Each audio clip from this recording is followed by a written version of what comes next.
Era uma mulher que trabalhava Três praticamente turnos. 3 expedientes para criar 7 filhos.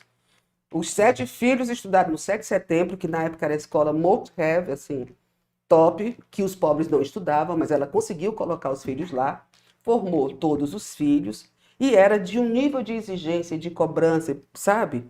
E eu vejo assim, o que que tinha ali? Eram pobres, mas não eram miseráveis, porque essa é a distância, essa é a diferença fundamental entre pobreza e miséria. Porque a pobreza é só a ausência de algumas coisas materiais, mas existe a percepção do valor da educação. Você dá o sangue, porque você sabe que é importante para o seu filho ter uma educação melhor e se promover e parará. É uma casa que mesmo simples, tinha livro, tinha uma revista, tinha um jornal.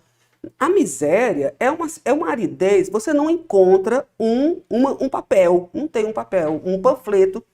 Não tem nas casas, não tem uma revista, não tem um jornal, não existe livro. Eu fui outro dia no Janguruçu, né? Que é uma das áreas que eu atendo. Rapaz, eu fiz um balé sobre o Janguruçu. Esse balé deve ter uns 28 anos que eu fiz, algo em torno disso, ou mais, talvez.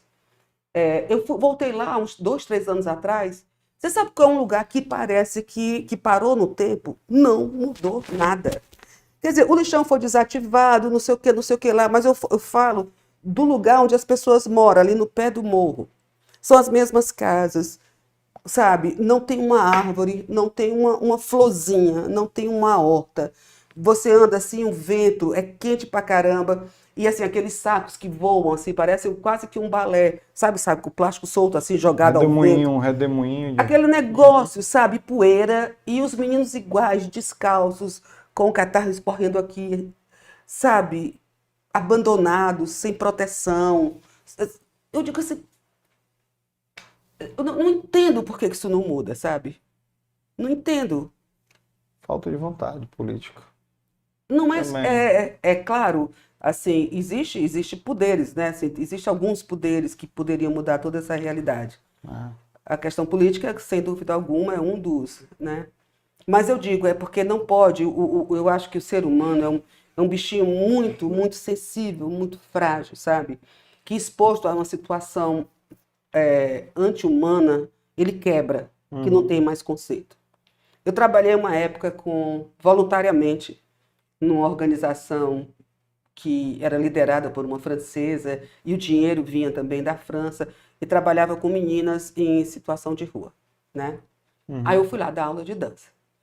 Eu queria muito me aproximar dessas pessoas.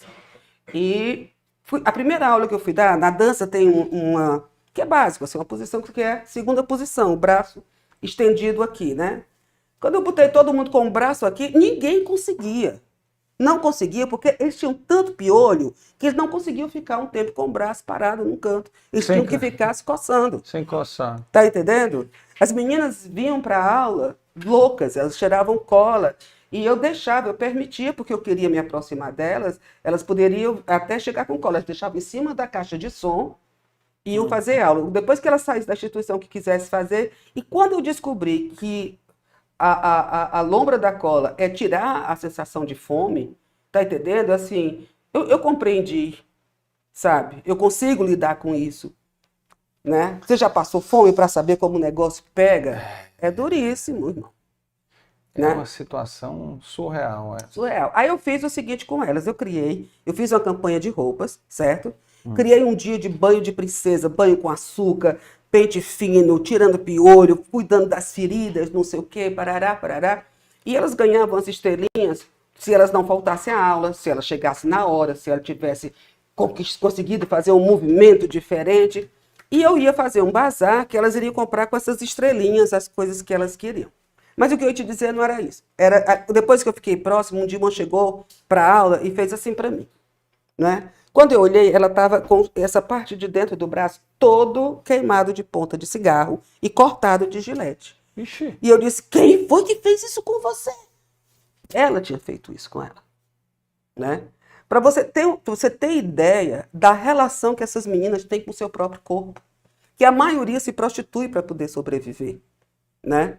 A maioria saiu de casa por violência doméstica. A maioria morre de medo todas as noites, porque estar na rua não é fácil. É assustador. E elas podem a qualquer momento sofrer violência. O que será? É pai alcoólatra que É tudo que você batia? imaginar. Mãe? É pai, é mãe, é padrasto, né? Mas o que eu estou dizendo é o seguinte, é que depois que você vai para a rua, certo? Que você tem uma experiência de um ano nessa circunstância, consertar as violências, a quebradeira na alma, no espírito dessas pessoas, é uma tarefa que, do meu ponto de vista, eu acho praticamente impossível. E precisaria de um equipamento tão sofisticado, tão caro, que não existe esse equipamento. Por que que a gente não faz, sabe, o que é mais humano e mais barato e mais decente, mais ético, certo? Por que que a gente não trabalha com as crianças que estão no... A gente sabe, há séculos, todos nós sabemos qual é o perfil, quais são as áreas, certo, que mais mandam o menino para a rua. Por que que a gente não faz um trabalho focado e não deixa esses meninos ir para a rua? Por que que a gente não fortalece essas famílias? Não é? Porque depois que está nessa situação, aí é difícil demais. É difícil demais você reverter, né?